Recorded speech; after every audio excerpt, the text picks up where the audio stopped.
Et voici donc, nous sommes en direct de Saint-Pétersbourg où s'est ouvert donc le deuxième sommet Russie-Afrique auquel participent donc, selon le Kremlin, 49 pays et 17 chefs d'État donc qui ont confirmé leur participation au sommet Russie-Afrique. Vous avez vu donc la séance inaugurale il y a quelques instants et à présent, nous attendons donc l'ouverture des activités de ce sommet. Nous vous l'avons dit en début de retransmission en direct, l'agenda est chargé. Plus de 50 séances et tables rondes sont prévues, notamment sur des thématiques allant de la coopération économique à l'alimentation, en passant par l'énergie, la sécurité, l'éducation et la santé. Et donc voilà, nous avons vu l'arrivée.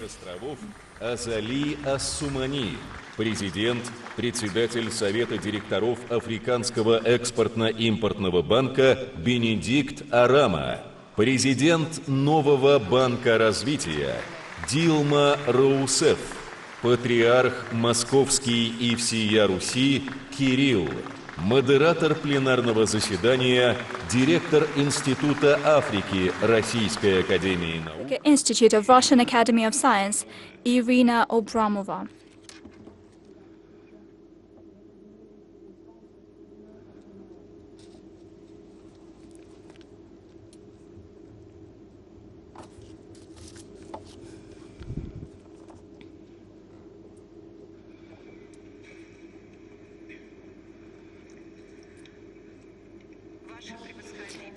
Your Excellencies, ladies and gentlemen, dear colleagues, dear friends, we begin the plenary session of the second Economic and Humanitarian Forum, Russia-Africa. I give the floor to President of the Russian Federation, Vladimir Putin.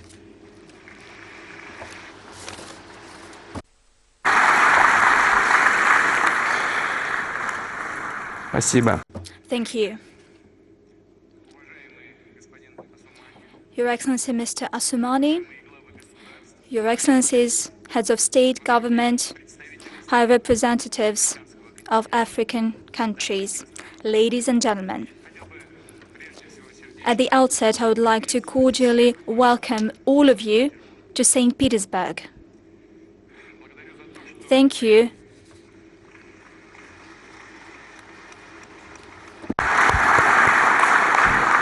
Благодарю. I thank you for accepting our invitation to visit us. In our country, you find yourselves among friends and like-minded people. The list of participants to the plenary session of the Economic and Humanitarian Forum is quite high profile. I believe it is emblematic that Russia-Africa Summit program begins with this important event. Its theme is Technologies and Security for Foreign Development that Benefits People. And it sounds indeed relevant. Certainly, we will discuss the whole range of financial, trade, investment, educational and social agenda items in connection to the dynamic changes that are happening in the world in digital and information area. At the same time, the main focus would be on strengthening the prosperity of our citizens, improving their living standards and addressing urgent issues.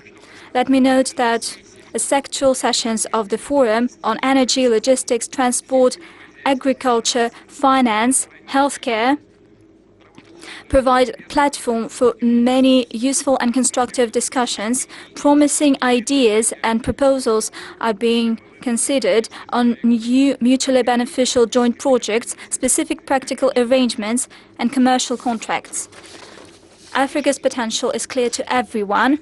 For instance, average annual GDP growth rate of Africa over the past 20 years, 4.5% per year, has exceeded the global rate. The population is moving closer to 1.5 billion persons. It is moving faster than anywhere in the world. It is significant that the increase in middle class that shapes the main demand for modern trade demand for modern goods and services outpaces similar indicators in the majority of regions. Russia, namely its officials, business community, and the public, is sincerely interested in further deepening versatile trade and investment, as well as humanitarian ties with Africa, which meets the demands of all our states. It helps bring about sustainable growth and prosperity. Let me note that following last year, Russia-Africa turnover reached 18 billion USD. This is one of the clear results of Sochi Russia-Africa summit. I'm confident that together we can, in the near future, increase trade more drastically. And by the way, over the past 6 months of this year, the volume of export-import operations with African countries has increased by more than a third. Structure of trade looks pretty good. Over 50% of Russian supplies to Africa are machines and equipment, chemical products, as well as food. We understand the importance of seamless food supplies to African countries. It is important to ensure social and economic development and to maintain political stability. That is why we have always paid special attention to supplies of wheat, barley, corn, and other grain to our African friends, including as part of a humanitarian assistance within the UN World Food Programme. Dear friends, numbers speak for themselves. Last year, trade in agricultural goods between Russia and African states grew by 10%, amounting to 6.7 billion USD. In January-June this year, it grew by another record 16%. Russia exported grain to Africa in 2022, 11.5 million tons. Over the past 6 months of this year, over the past 6 months alone, we exported almost 10 million tons. And it was possible even despite the illegitimate sanctions imposed against our export that significantly impede the supplies of Russian food. They make transport, logistics, and insurance, as well as banking payments, harder. The situation is paradoxical. On the one hand, Western countries get in the way of our grain and fertilizer supplies. On the other hand, let me say directly, they hypocritically accuse us of the current crisis situation on global food market. This approach was especially visible during the implementation of the so-called grain deal that was concluded with the participation of the UN Secretariat. Initially, it was aimed at ensuring global food security, decreasing threats of famine, and providing assistance to poorest countries, including countries in Africa. However, over almost a year of the so-called deal, overall 32.8 million tons of cargo was exported from Ukraine, of which 70%, dear friends, were supplied to high and upper middle income countries, including and first and foremost the European Union, whereas such countries as Ethiopia, Sudan, Somalia, and a number of other countries, mind you, accounted for less than 3% of the overall volume, less than 1 million tons. Russia opted to participate in this, so to speak, deal, bearing in mind that it has the commitment that illegitimate impediments will be lifted for the supplies of our grain and fertilizer to global markets. Let me state that this is what the assistance to developed poorest countries is about. But actually, it did not happen. None of the conditions of the deal that had to do with the lifting sanctions from Russian export of grain and fertilizer to global markets has been implemented. None of them was implemented. Obstacles were made for us. And by the way, we've just met with the AU leadership and we talked about that.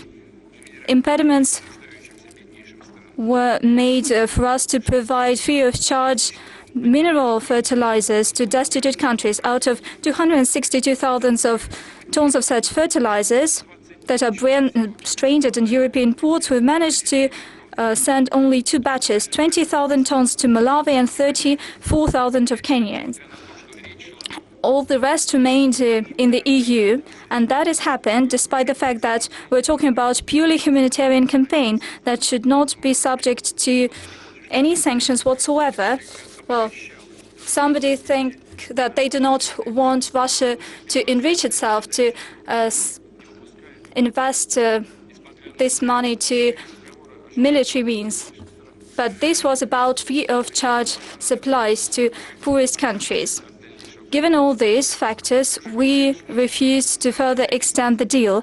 I've said that our country is ready to make up for the Ukrainian grain, both on commercial basis and free of charge, to those countries in Africa that are in dire need, especially since we expect a record high harvest this year. As for the specific details, I should like to say that in the near months, 3-4 months, we would be ready to provide to Burkina Faso, Zimbabwe, Mali, Somalia, the Central African Republic, and Eritrea up to 25 and to 50,000 tons of grains, and we will make sure that this grain and these products are delivered to the consumers free of charge. Maybe you would like to hear some more statistics. In the past agricultural year, Ukraine produced 55 million tons of grains. Exports was 47 million tons, which is a lot. 17 of those were wheat. And Russia, on the other hand, produced 156 million tons. 60 million tons of wheat, and 60 million tons were exported.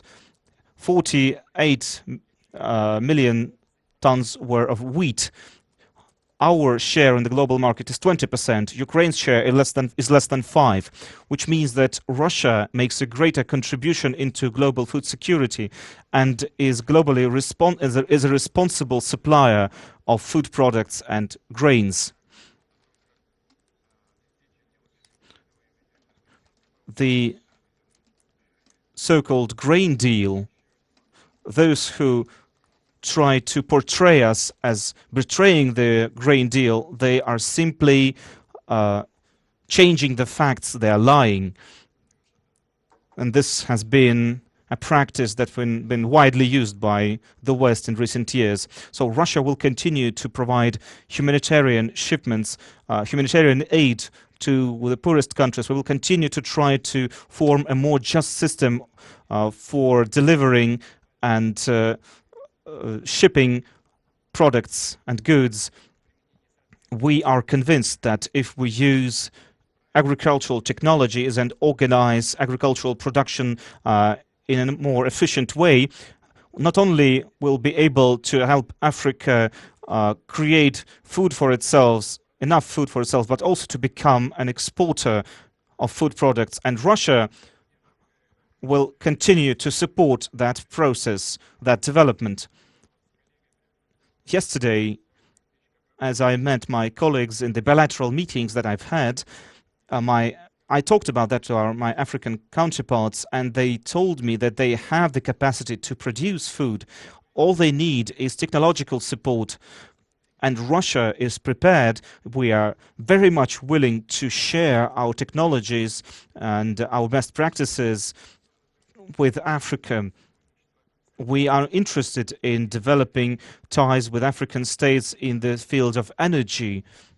We have a long-standing rich experience and history of cooperating with Africa, and the Soviet Union did. We've had projects, joint projects in Angola, in Ethiopia, and in other countries. 4.6 gigawatts were of energy have been produced by these joint products. A fourth of all hydroelectric power plants output was thanks to Russia and the Soviet Union. We are currently helping Africa meet the rising demands of African countries in fuel, in oil products, etc., in the access of African countries to reliable and cheap energy sources. We have over 30 promising energy projects with Russian participation that are currently in progress in 16 African states. The overall capacity of the energy projects that are currently in work right now, in progress, is 3.7 gigawatts. Rus Kidro company is currently cooperating with African countries, including as well as Lukoil, Rosneft, Gazprom. They are working on various energy projects in multiple African countries. The exports of crude oil increased by 2.6 times in the past few years. Rosatom is currently constructing the Dabar nuclear power plant in Egypt. Russia is ready to provide its unique experience to Africa, as well as its state-of-the-art ways of using peaceful atom in agriculture, in healthcare, etc. Russian-African industrial cooperation is also on the rise. Our industrial production, including cars, vehicles, machine-building equipment, are very much in demand on the African continent. It is very reliable, easy to use, and cheap. In Africa, there are service centers to help Africans use and maintain our products. We provide help to deliver our products to Africa. Loans and investments programs exist to help African countries with loans and leasing of. There's a special investment fund to help finance infrastructure projects. In Egypt, for example, as I spoke about that with my friend President Al-Sisi yesterday, we're going to launch a Russian industrial zone near the Suez Canal. This year, new production facilities, capabilities will be launched there, and then expanded throughout the rest of Africa. Communications technology are also our priority. We are expanding our cooperation in the area of digital security, AI, digital economy. We have good experience in using and creating and using digital technologies in taxation, in property rights, in providing state services to citizens and legal entities. We could help African countries in launching similar systems and are always ready to share our progress in these spheres. To help expand the entire range of our economic ties, it is important to move to transactions in national currencies, including the ruble, which is why we are ready to help the African countries to develop their financial infrastructure and help their banks to become part of the Russian-made system of financial transactions and communications, which will allow to make trans-border payments,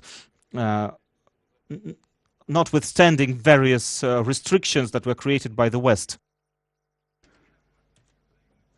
It will help us to increase the safety of mutual transaction, and Russia is reorienting its transport and logistical flows towards the states of the global south, including Africa, of course. International transport corridor north-south that we are developing now has the aim to allow Russian commodities to enter Persian Gulf and Indian Ocean, from where they will be able to travel by sea to the African continent, among other places. And of course, this corridor can be used in reverse as well, to supply African commodities to the Russian market. And joining this transport corridor with Africa and launching regular navigation for the cargo ships, that's what we are looking for. Launching Russian transport and logistics center in one of the ports in Africa would be a good thing, a good start for this joint effort. Providing wider coverage of the African continent with direct flights, we deem it important. Participation in the development of the African railroad network. These are the goals where we propose to our African friends to work together on. Russia is interested in developing multi-layered ties with all the regional and integrational associations and structures. For example, we stand for having cooperation between the Eurasian Economic Union as the largest integrational project where Russia is a member, an African continental zone of free trade that is created within the African Union. We are ready to share our integrational experience with the African Union and of our experience of the Union states. We're going to have a working business lunch with the heads of state that are presiding over major regional organizations in Africa and heads of the executive bodies of these organizations. We can share our proposals on such important issues as lifting restrictions with the one market, functioning of the free trade zone, coordination of the farming, industrial, and other kind of policies. I'm convinced that this kind of cooperation in complex, both bilaterally and multilaterally, will allow us to have new quality and quantity if we speak about ties with Africa. And I would like to direct your attention to the fact that cooperation in economic and humanitarian areas was proved by the intergovernmental commissions. But only 1/3 of the countries on the continent have such commissions with Russia, 18 out of 54. And in this regard, we suggest those countries who are not yet covered by this program to think about creating such commissions with us. We are willing to do that, and we deem it useful to do that, and we are ready to expand the network of Russian trade representations in Africa to increase the staff of the economic advisors on farming, education, science, and information communication technology. Dear friends, we plan to continue to pay attention to strengthening cultural, scientific, educational, sport, and youth exchanges between Russia and African nations. In this regard, our country can offer a lot. And traditional area of the Russian-African cooperation has always been training of the highly qualified personnel. Just now, with the heads of the African Union, that was one of the topics we discussed. We have almost 35,000 students from Africa studying in Russian universities, and this number is growing. The quota for Africans that are receiving support from the budget increased by 2.5 times. And for the next year, we are going to have more than 4,700 people who will receive scholarship from the budget. We plan to launch the branches of the leading Russian universities in Africa. Close cooperation with the African educational institutions is also done within the Russian-African Network University. And before our forum on July 26 in St. Petersburg, in one of the St. Petersburg universities, we signed an agreement on the establishment of the Russian-African Consortium of Technical Universities, the Resources of Africa, where we will train experts together for the mining and geology areas. I think it's a very important area of cooperation. We will continue to help our African friends, not only in higher education, but also in vocational education. We will train teachers, mentors, and technical personnel for schools and vocational schools. We will establish joint schools, and we are already working on the textbooks based both on Russian and African educational programs. We suggest looking into creating schools with subject being taught in Russian. I'm sure that the implementation of such projects, teaching the Russian language, introduction of the high educational standards that we have in our country will lay a great foundation for the equal cooperation in the future. Next year, the International Organization of the Russian Language will start its operation. All countries can join it. All countries that love Russian language and want to use the Russian language. All the countries that are interested in Russian culture. We invite our African partners to join this effort. Some of the African countries launched the project to open the centers for teachers, for schools, and nurseries and kindergartens.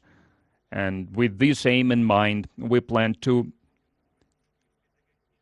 get more African students in Russian pedagogical higher education institutions. More than 10,000 are now studying in medical schools. Healthcare and mitigating the epidemics is an important area of the Russian-African cooperation. I would like to remind you that Russia has been one of the first ones to help Africa during the coronavirus pandemic. Free of charge, we sent millions of Russian test kits. And with South Africa, we carried out scientific research of the new types of the dangerous virus. And to the Democratic Republic of the Congo, we sent 2 mobile labs from Russia, and we work with Guinea in Kindi to study the new viruses, where we have more than 20 medicines, and a lot of specialists were trained according to Russian standards to prevent and to control the disease spread. And also we have established a similar center in Burundi. We have established a Russian program to mitigate the epidemics in Africa up until 2026. And we have 2.2 billion rubles allocated.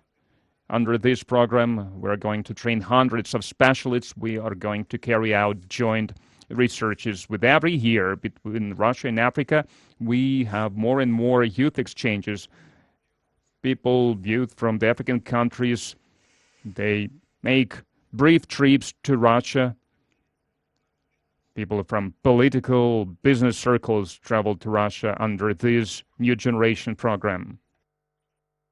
We also maintain ties with those Africans who received their education in Russia. It was a pleasure to me to talk to my colleagues who can speak Russian fluently. And using this opportunity, I would like to invite our young African friends to travel to our country in March 2024 to Sochi for the World Youth Festival. This is going to be a large-scale forum that is going to see young people coming from across the world, more than 20,000 representatives from more than 180 countries of the world going to participate. We attach great significance to cooperation in the physical education and sports. We are willing to continue to develop ties with the sports federations in Africa.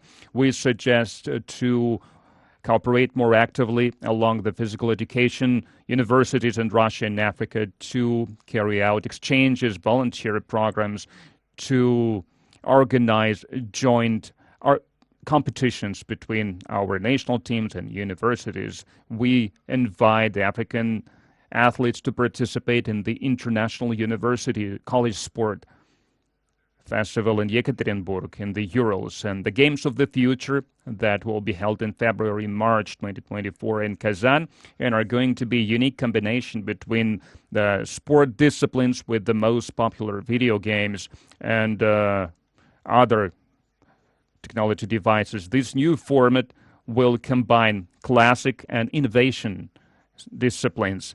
Russia is also willing to develop cooperation with the African nations, with the African continent in the area of the mass communications, including in the exchange of content, organizing educational courses, training courses for the mass media personnel and for students, to try out some experimental ideas. We are now working on launching the leading Russian media in Africa, Россия сегодня, TASS, our T network, Российская Gazeta Daily, and we want to create the shared information environment between Russia and Africa, where the audience will receive unbiased information on what is happening in the world today. And in conclusion, I would like to emphasize one more time that Russia is sincerely interested in continuing developing and deepening the cultural and economic cooperation with all the countries in Africa. I'm confident that this forum and all the meetings, all the roundtables, all the negotiations within this forum will be useful and will help us to achieve all the shared goals that we have, common goals that we have. Thank you for your patience and for your attention.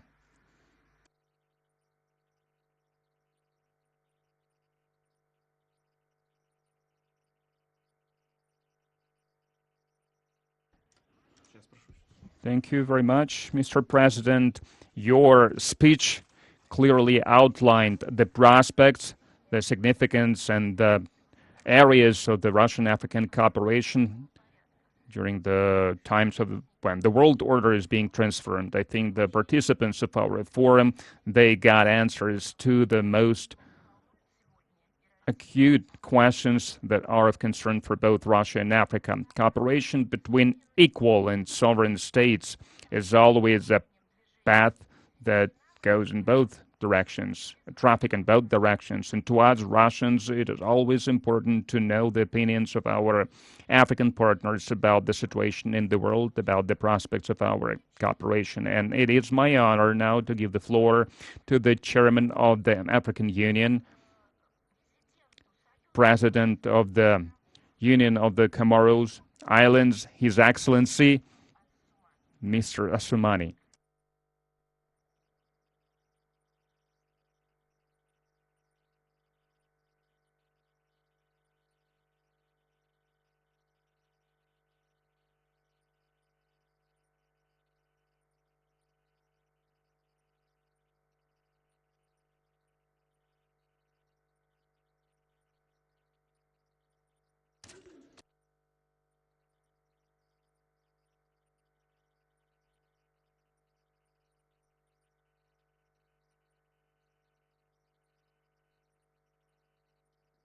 Président de la Commission de l'Union africaine, Excellences, Mesdames et Messieurs les représentants des autorités de la Fédération de Russie et de la ville de Saint-Pétersbourg, distingués invités, je suis honoré de porter aujourd'hui la voix de l'Union africaine à ce deuxième sommet Russie-Afrique de Saint-Pétersbourg.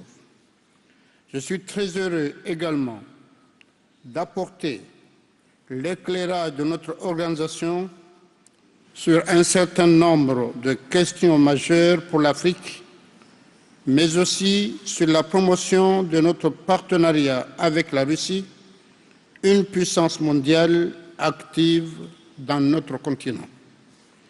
Mais permettez-moi tout d'abord d'adresser mes remerciements les plus chaleureux au nom de l'Union africaine et à mon nom personnel aux autorités russes pour la qualité de l'organisation de ce sommet et pour l'accueil chaleureux et exceptionnel qui nous est réservé dans cette merveilleuse ville de Saint-Pétersbourg. Cette mégapole qui est la Venise du Nord est l'expression parfaite de la rencontre du génie russe, de la volonté politique de Pierre le Grand. Aussi, choisir Saint-Pétersbourg pour tenir ce second sommet Russie-Afrique, c'est aussi rendre hommage à une histoire commune entre l'Afrique et la Russie dont les liens ne sont plus à démontrer.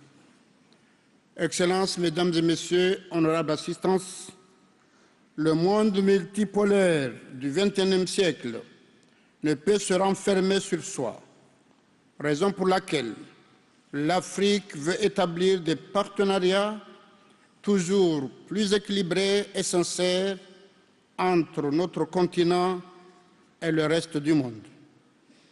Ainsi, sur le plan économique, l'Afrique, où vivront 3,8 milliards d'habitants à la fin de ce siècle, souhaitent des partenariats mutuellement bénéfiques avec des pays, mais aussi avec les grands bailleurs bi- et multilatéraux.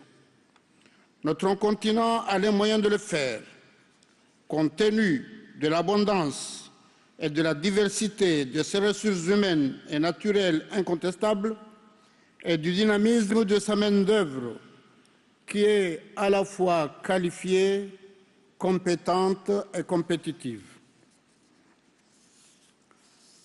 Dans ce schéma, il est évident à nos yeux que la Russie a toute sa place pour se poser en tant que partenaire majeur et nous sommes prêts à aborder avec elle toutes les grandes questions de coopération. J'estime alors que la présente édition du sommet Russie-Afrique se tient à un moment charnière pour l'Afrique.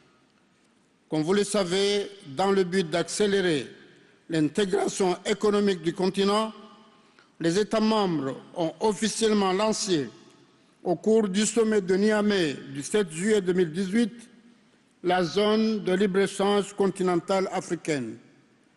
La création de cet espace économique et commercial unifié contribuera sans doute à la mise en application de la vision des aspirations de l'agenda de l'Union africaine 2063.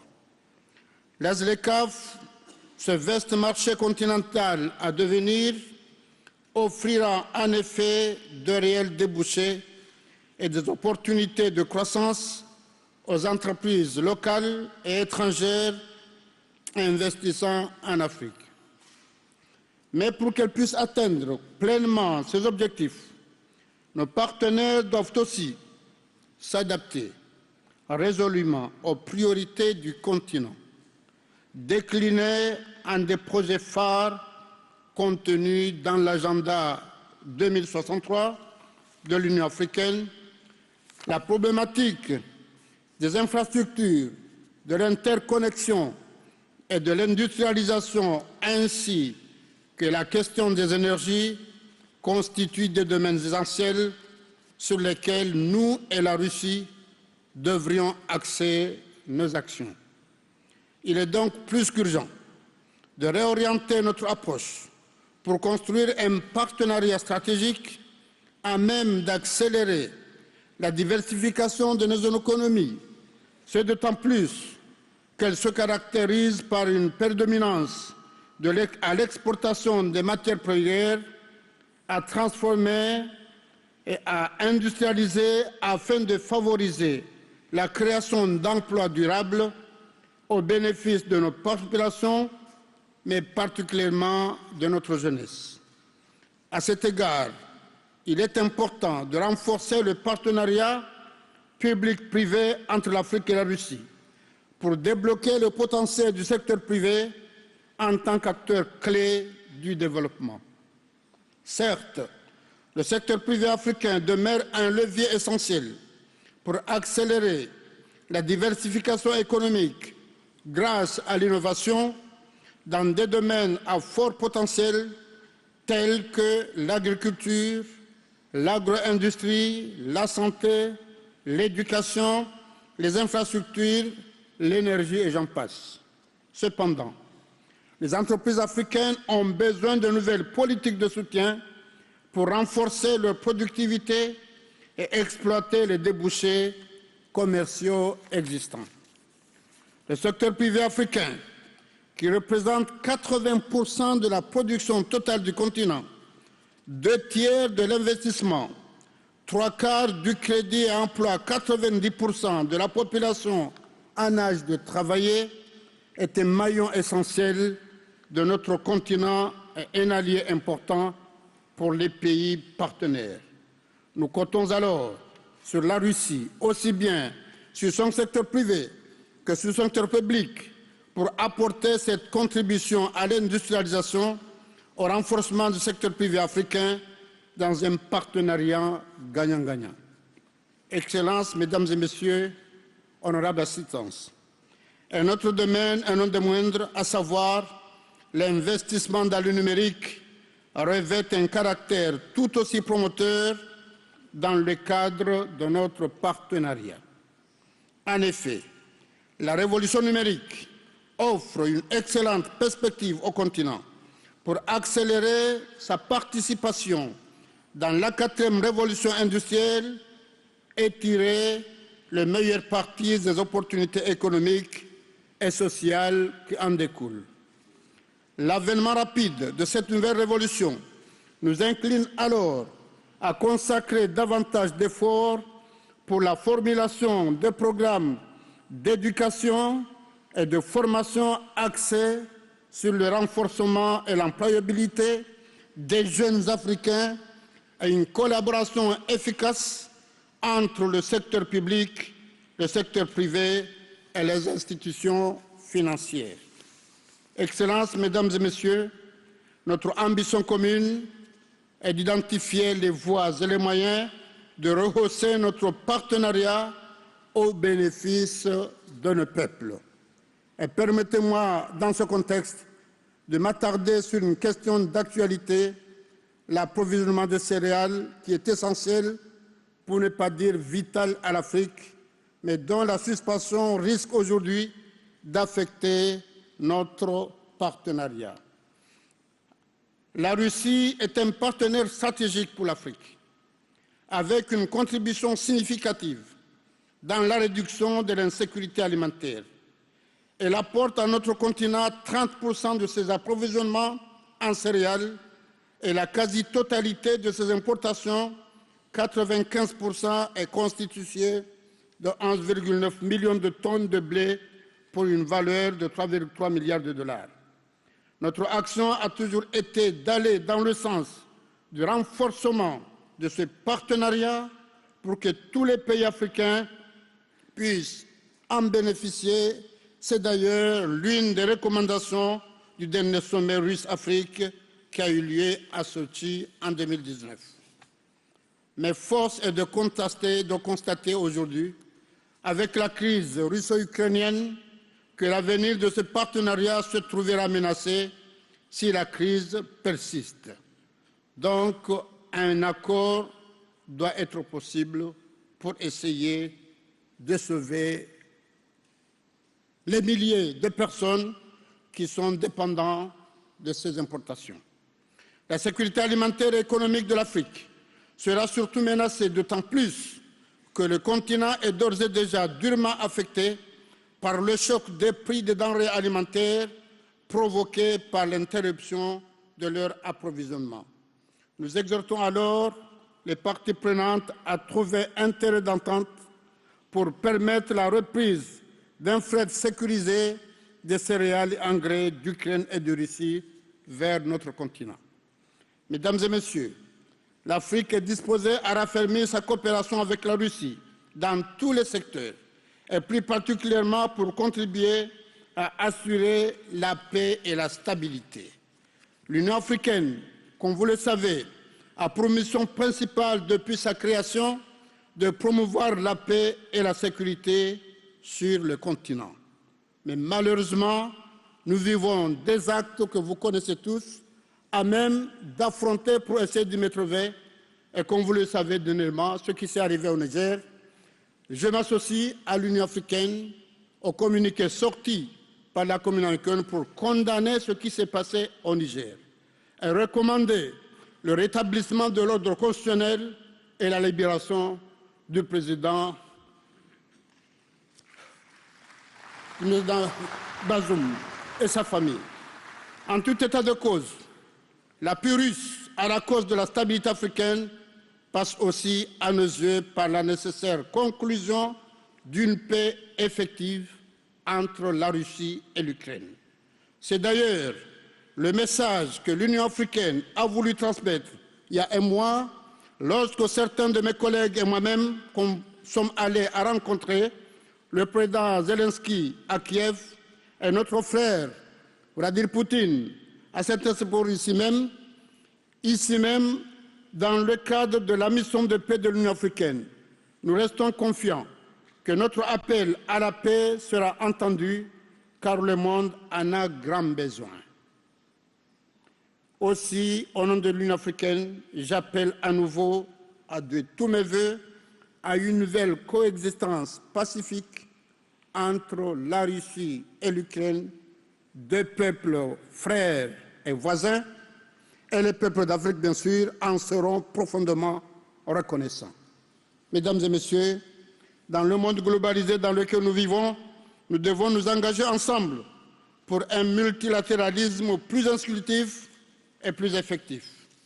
Nous pensons collectivement, nous les Africains, que le monde d'aujourd'hui ne peut se passer d'une réforme en profondeur du système international et concrètement de l'Organisation des Nations Unies.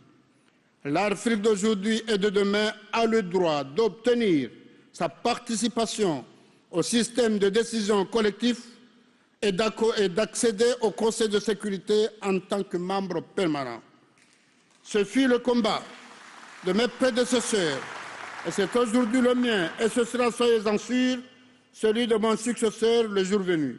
Et je me réjouis qu'il y ait sur ce sujet un point de vue commun entre notre continent et la Fédération de Russie que j'appelle à applaudir et j'exprime le vœu que les autorités russes continueront de se faire l'avocat de cette juste cause dans les enceintes internationales. L'Afrique mène aussi le même plaidoyer s'agissant de son adhésion comme membre à part entière au sein du G20, car pour plus d'équité et de justice, elle ne peut pas être écartée des instances décisionnelles mondiales. Nous remercions dans ce contexte les pays membres du G20 qui ont bien voulu donner leur accord à cette adhésion. Excellences, Mesdames et Messieurs, ce deuxième sommet Russie-Afrique nous offre une réelle opportunité de développer une meilleure compréhension de ce que nous devons faire ensemble pour favoriser l'investissement afin d'exploiter au mieux le potentiel énorme dont regorge l'Afrique avec tout l'appui que la Russie peut nous apporter.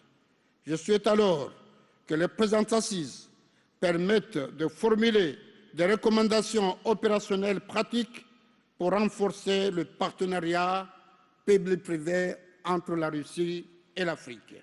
Il m'aurait fallu disposer encore de plusieurs pour vous dire combien notre continent croit à la vertu de la coopération russo-africaine dans la dignité et le partenariat mutuel.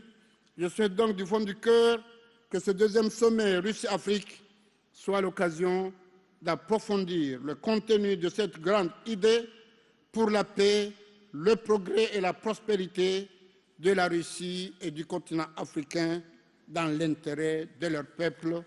Je vous remercie.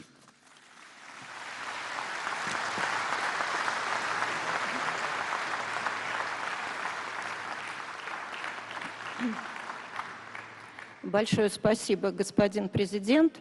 Ваше выступление показало, что точки зрения России и Африки и по ситуации в мире, и по новым возможностям, которые открываются в наших отношениях, весьма близки, а по некоторым пунктам они совпадают. Хочу сказать, что отличие второго форума «Россия-Африка» заключается в том, что он не только экономический, но и гуманитарный. И это значит, что и Россию, и Африку волнуют не только материальные, но и духовные ценности. И я предоставляю слово Его Святейшеству, Святейшему Патриарху Московскому и всея Руси Кириллу.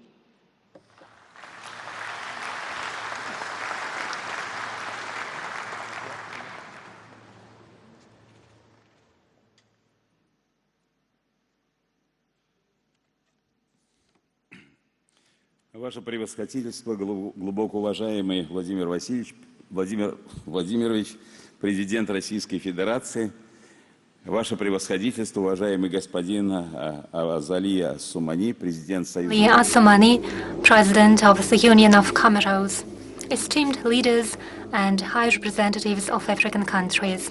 I would like to extend my warm greetings to all of you, and I thank you for inviting me to speak at such a high-level meeting aimed at promoting cooperation between Russia and African countries. This forum is indeed a notable international event with a significant political, economic, religious, and I should also say spiritual and cultural dimension. Despite a great geographical distance between them, peoples of our countries have a good, long-standing tradition of relations. The secret behind their friendship is that Russia has never viewed the continent as a land to derive benefits from or as a target of colonization. Never has Russia spoken with African nations in an arrogant manner, from a position of superiority and power. In times of hardships, we always strived to show solidarity and offer help. When African countries were going through a difficult time, fighting for their independence and self-determination, Russia tried to actively support them and later worked together with them at building up a peaceful life and developing many infrastructure projects. It's wonderful that such cooperation continues to this day. Our mutual good feelings are time-tested and based, among other things, on our shared understanding of fundamental tenets underlying human life and our deep commitment to the imperishable moral values. Being faithful to traditions, seeing family as a union between a man and a woman, loving and respecting one's own history, striving for goodness and justice, all these essential principles of our civilization are of overriding importance to people in both Russia and Africa, who also cherish their spiritual and cultural identity.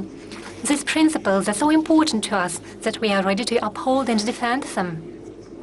And sometimes defending them means acting in rather adverse circumstances. Over the past several decades, the world has undergone radical changes.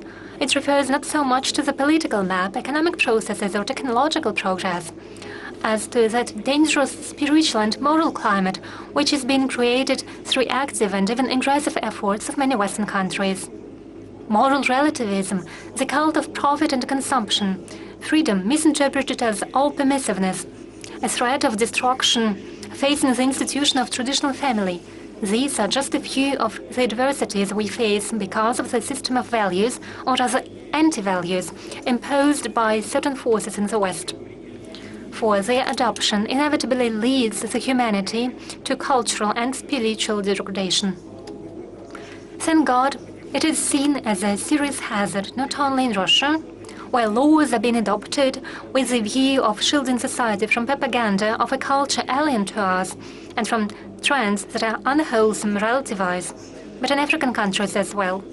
I know that despite colossal pressure, the overwhelming majority of African countries strongly oppose legislative legalization of so-called same-sex unions, euthanasia, and other sinful doings. Undoubtedly, our stance on these matters is what brings us closer together. We act based on the same fundamental principles, and therefore we are always happy to meet with those who share our ideas. It is wonderful that Africa plays an increasingly important role in international relations, as it evidenced by the African countries' peacemaking initiatives and their active involvement in resolving continent-related and global problems. It is my conviction that together, Russia and Africa will be able to offer to the world a constructive model of international relationships based on honesty and justice.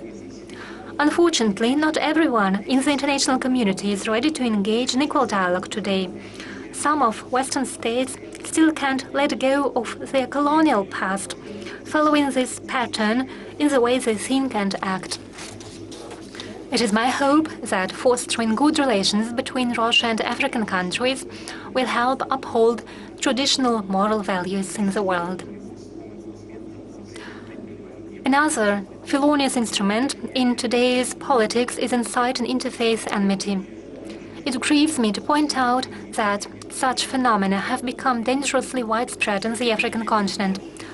Unfortunately, it is Christians who are being subjected to most severe persecution.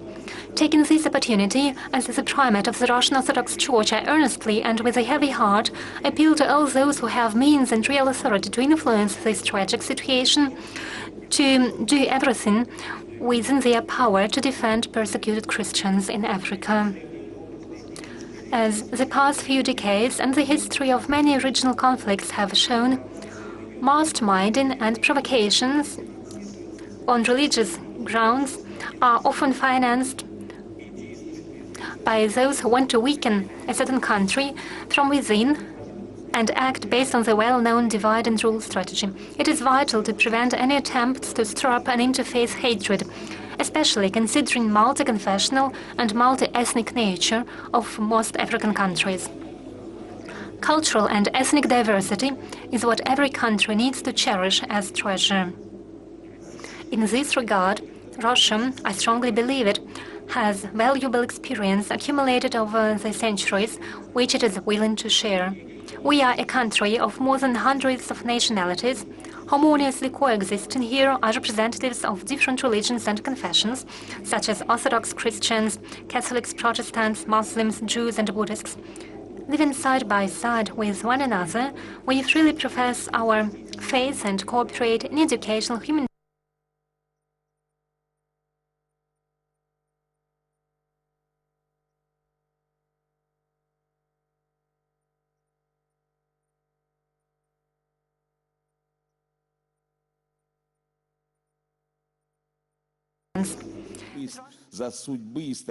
with special responsibility for the future of the peoples historically associated with it, strives to foster in a person faithfulness to God's truth, respect for tradition and love for his and her country. Recently, the Russian Orthodox Church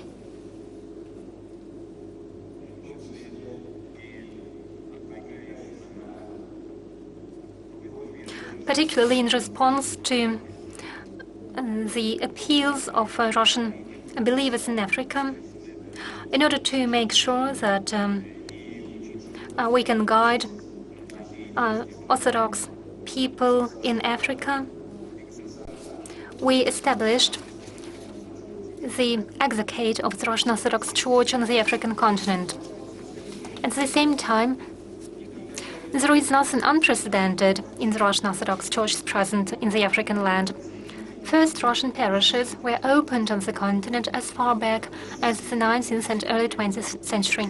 In Abyssinia, today's Ethiopia, Russian churches were built in 1889 and 1896. In Egypt, a permanent parish of the Russian Orthodox Church was set up in 1914. Following the revolution in Russia, with more and more people fleeing the country, new parishes started opening in Africa. In 1920, a church was consecrated in Tunisia. In 1922, a parish was established in Algeria. In 1927, Russian Orthodox parishes appeared in the territory of Morocco. And in 1998, I had the honor to consecrate the first Russian church in South Africa.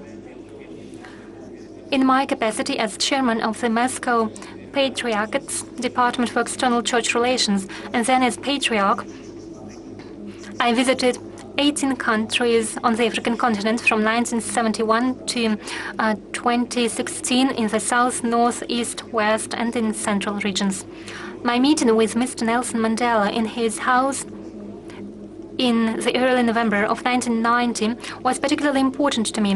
That year, he was released from long-term imprisonment, and it seems to me that I was the hero house. Mr. Mandela asked me to convey to the Soviet authorities his gratitude for their decisive role in supporting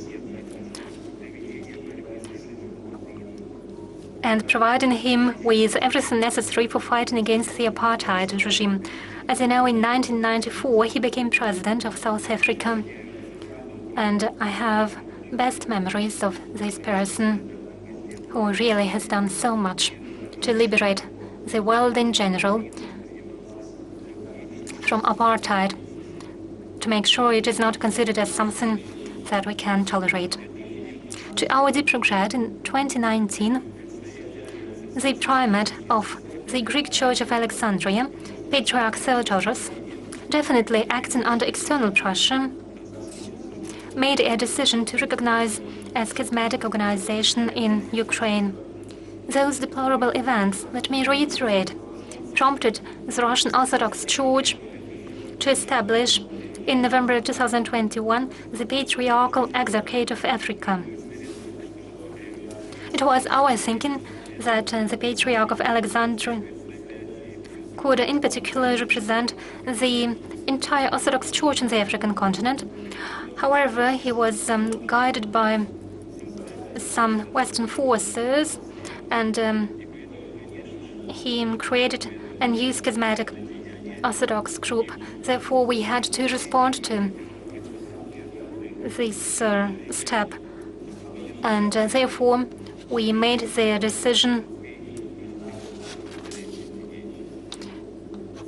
to build our churches on the African continent.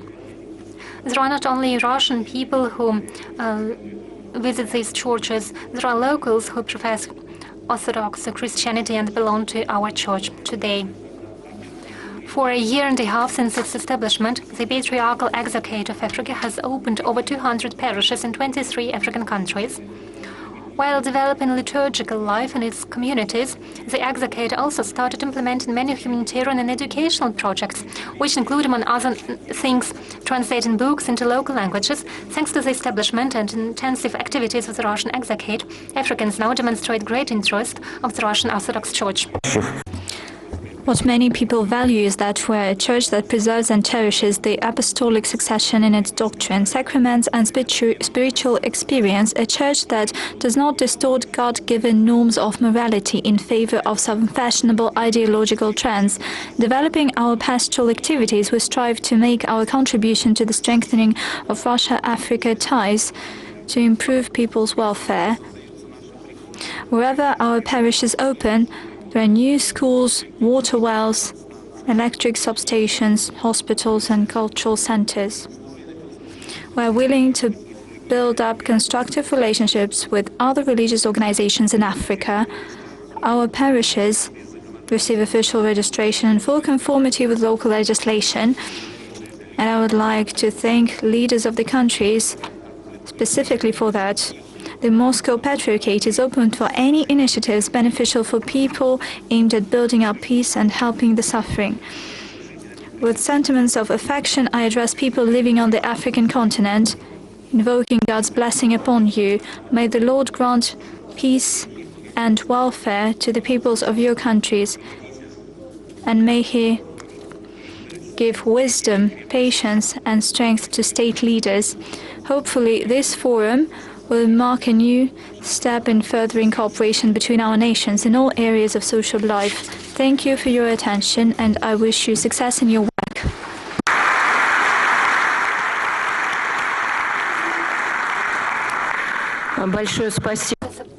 Thanks a lot, Your Holiness. Thank you for your statement.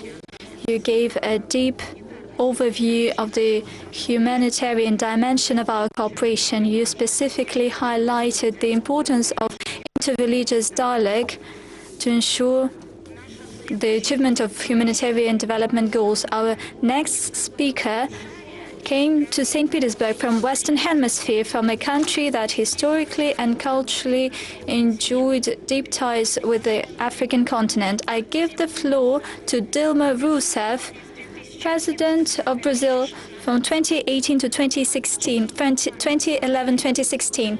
On the 24th of March, she was unanimously elected as the president of the new development bank of BRICS.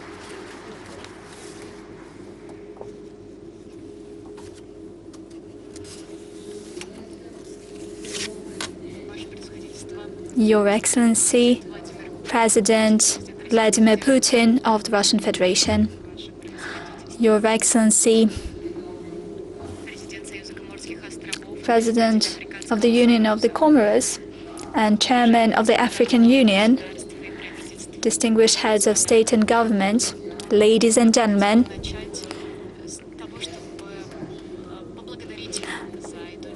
at the outset I would like to thank you for this initiative of Russia and the African states.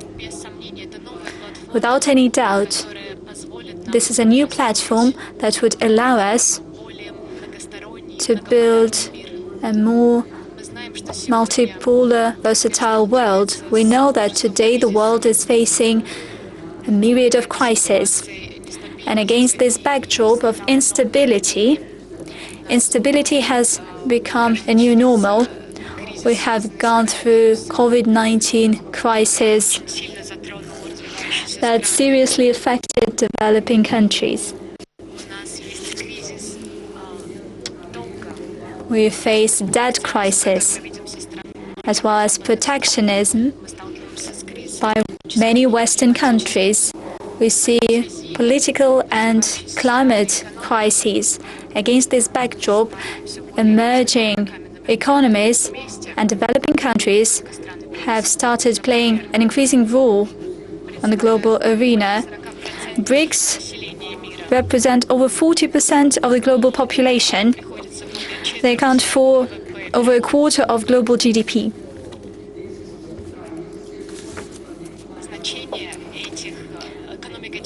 The importance of the economies of these countries is hard to overestimate. They cannot be compared to G7 economies. We know that protectionist policy that has always been pursued by one party always affects developing countries. The use of sanctions for political means and attempts to expand the jurisdiction of one country outside its territory does not resolve any problems. Quite the contrary, it aggravates these problems, as you might witness. We can see it in all repercussions, namely food security. We also witness it at the current forum that discusses both economic and humanitarian issues, the BRICS New Development Bank.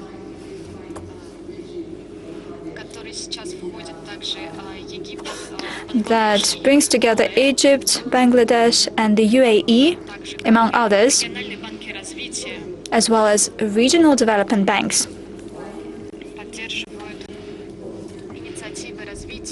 Our institution supports the development initiatives of developing countries all over the globe. They can count on an agreement on using national currencies in trade operations. That is a strategic instrument, a strategic tool as we try to strike a balance of forces and as we seek to build a more just and multipolar world order. The New Development Bank was established only 8 years ago, in 2014, during BRICS Summit in Fortaleza. I had the honor to attend the opening ceremony together with President Putin. Since this bank was established by the will of 5 countries, this bank is often called the BRICS Bank, but certainly it has grown bigger. It is not confined to these 5 countries. The New Development Bank seeks to accumulate resources in order to help logistics and infrastructure projects in various countries, in order to help develop energy, social infrastructure, building schools, opening universities, medical institutions, as well as to develop digital infrastructure. We know that the 4th technological and industrial revolution would demand developing economies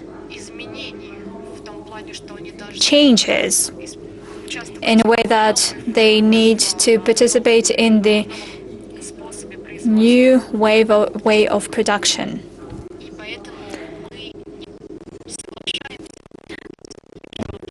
That is why we do not want to be the leaders of consumption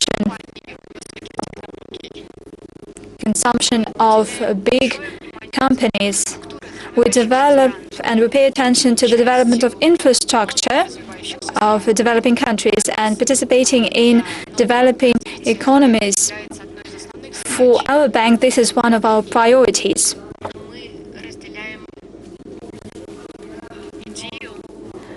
We share the view that our work should be aimed at prosperity and well-being of our peoples, at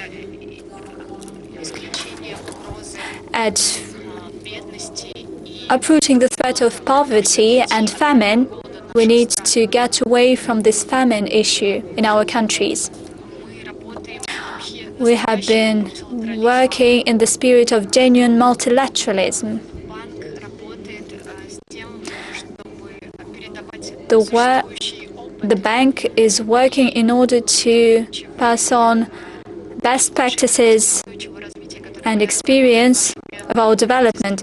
That is something that was devised by our governments. It is important to note that the new development bank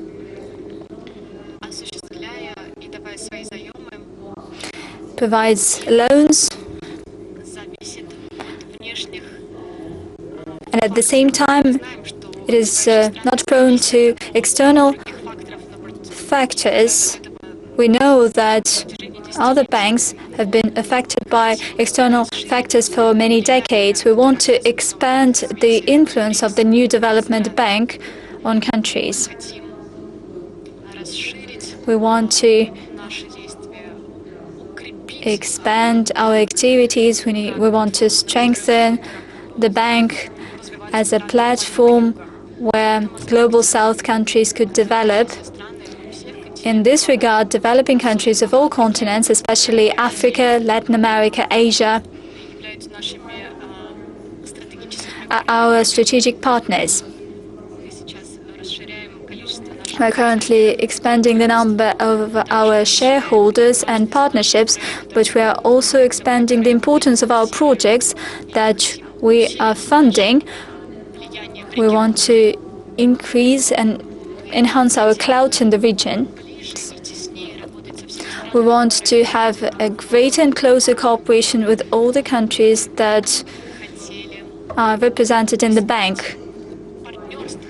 We want to seek partnerships with countries, not only work with projects, we also want to work with private sector on projects that are of special importance. We would also like to get revenues from various markets and in various currencies. That is especially important. The new development bank would get revenues in various markets and in various currencies, not only dollars and euros, but also I'm talking about various currencies of developing world. We would like to increase the number of operations in national currencies in order to strengthen local markets that are part of the new development bank. We believe it is important to increase the share of private investment. We believe that our participants should not suffer from problems that could emerge in Western markets. That is why we develop our payment systems.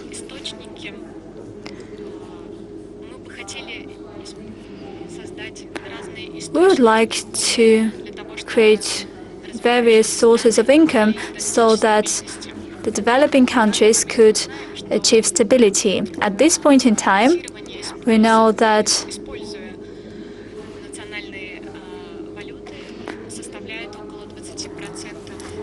national currency settlements account for 20% of all operations of our bank. Nearly a third of all transactions in Chinese banks are carried out in national currency. As for our program for 2022-2026, there are some 30% of participation of a share of national currencies. Let me especially draw your attention to the fact that the use of national currencies is one of our priorities. as we build a new financial architecture in the world.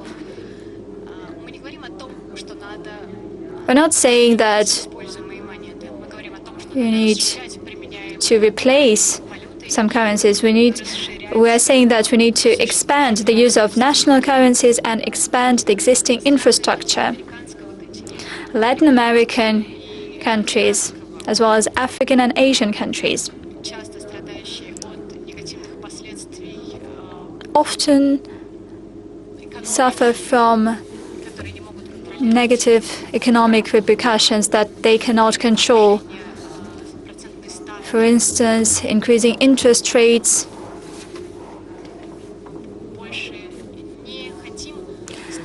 we no longer wish to be affected by the changes in indicators that we cannot control. We're just simply suffering from the repercussions. And the third aspect that is important for our bank is the development of social and economic sector and increasing social inclusivity. We don't consider it necessary to impose our vision on each and every country. We take into account various paths of development and the sovereign paths of each and every state. The new development bank wants to support projects that help alleviate social differences and social gaps and helps to increase the social and economic level of every country.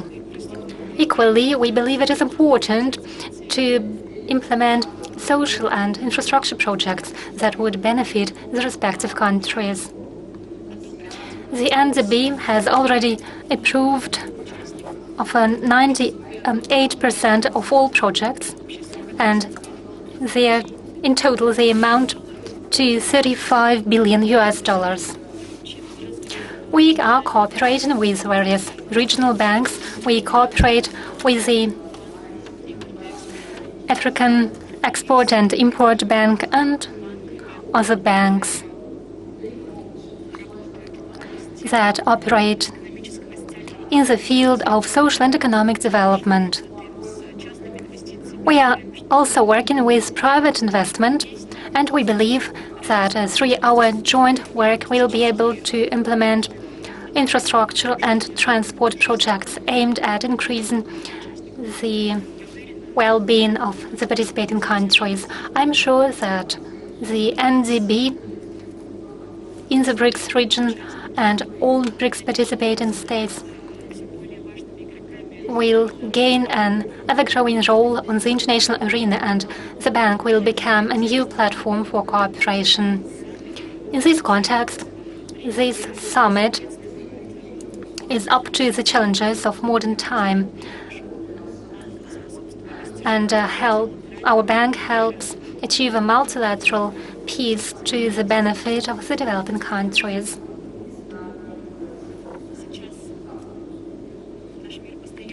Right now, our world is changing and is facing various threats. Altogether, we can better respond to these new challenges. Where there is no peace, there is no stability. Where there is no stability, there is no development, including sustainable development. And where there is no sustainable development, we won't be able to reach any agreement or any arrangement to make sure that together we can effectively improve our lives and reach arrangements that would contribute to enrichment of the peoples of our planet. Thank you very much.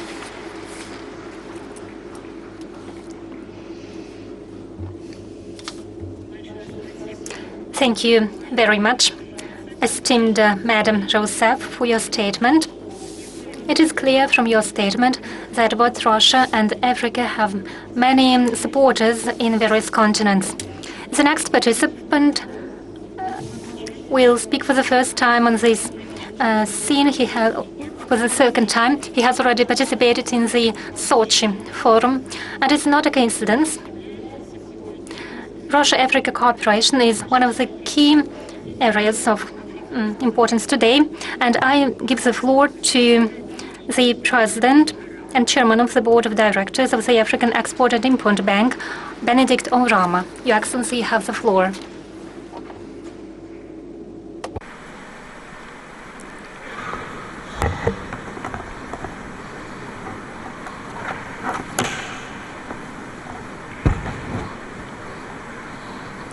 His Excellency Vladimir Putin, our dear host and President of the Russian Federation, Your Excellency Azali Assoumani, President of the Union of the Comoros and Chairperson of the African Union, Your Excellencies, African heads of state and their representatives here present, Your Excellency Musa Faki Mahamat, the Chairman of the African Union Commission, Your Excellencies, distinguished ladies and gentlemen. It gives me a great pleasure to have been given the opportunity to make remarks during the 2023 Russia-Africa Economic Forum.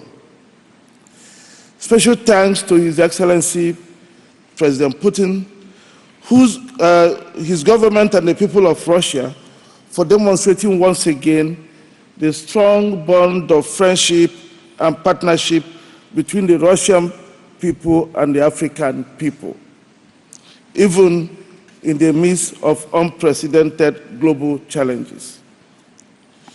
Your Excellencies, when we met in Sochi in 2019, during the first Russia-Africa Economic Forum and Summit, we committed to systematically pursue stronger trade and investment ties between Russia and Africa, to reset socio-economic relations on the foundations of the solidarity formed during Africa's struggle for independence in the 1950s and the 1960s.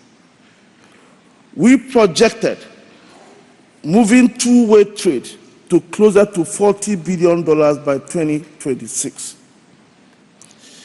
Your Excellencies, in the 4 years to 2021, the trade flows reached almost $20 billion, from about $10 billion 5 years earlier.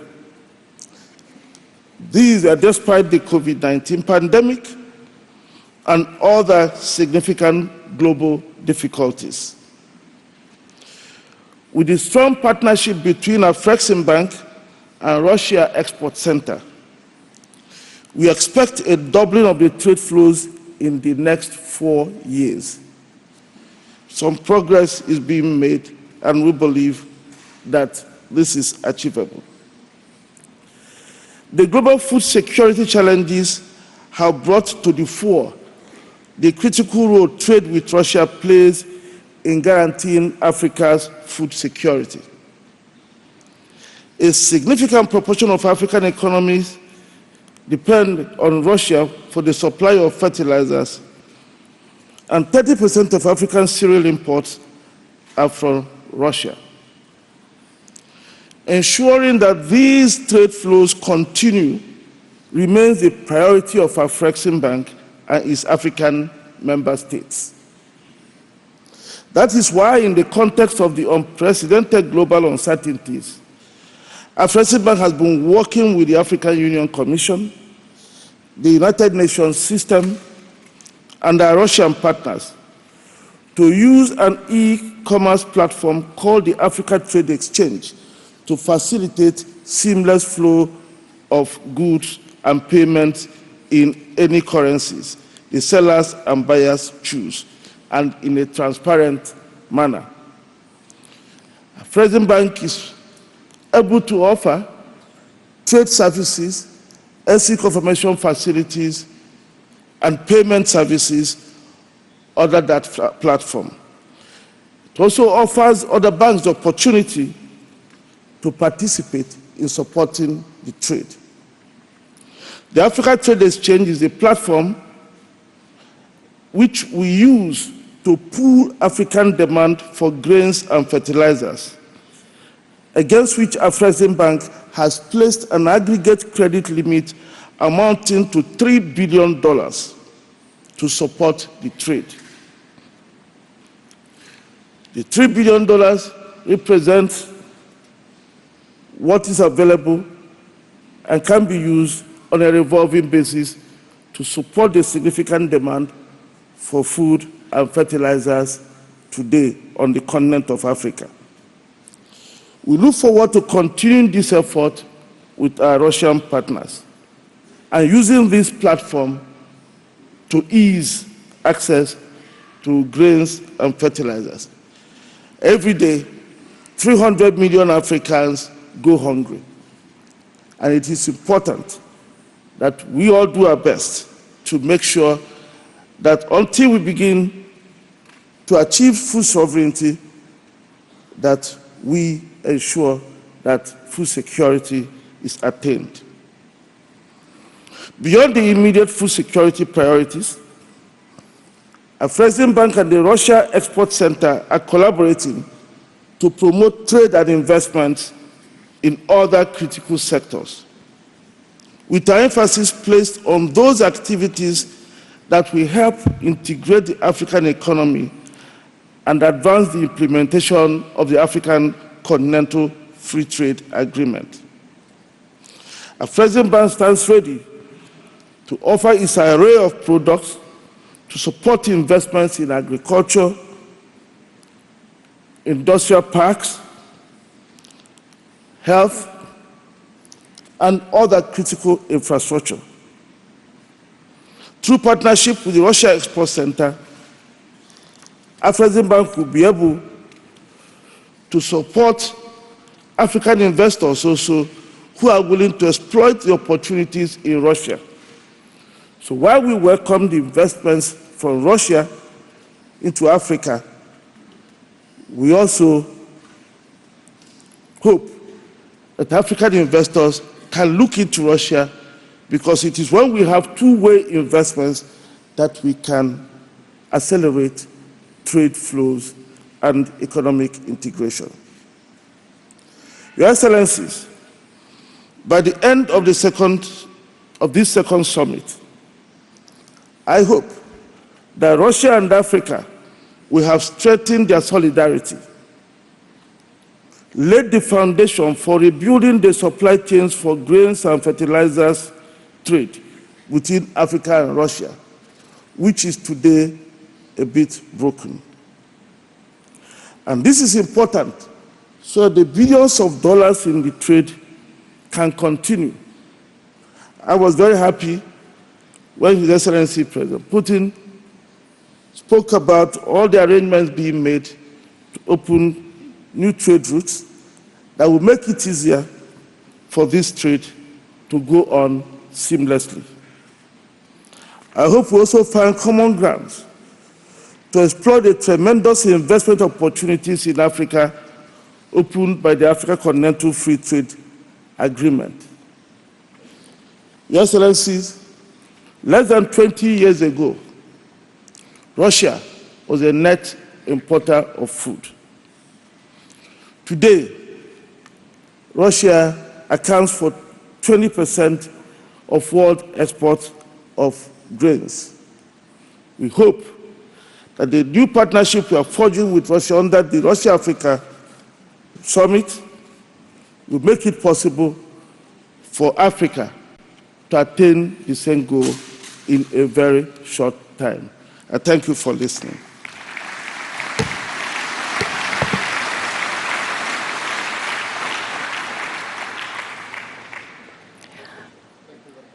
Глубоко уважаемый господин Арама, я благодарю вас и всех участников пленарного заседания за их выступления. For their statements.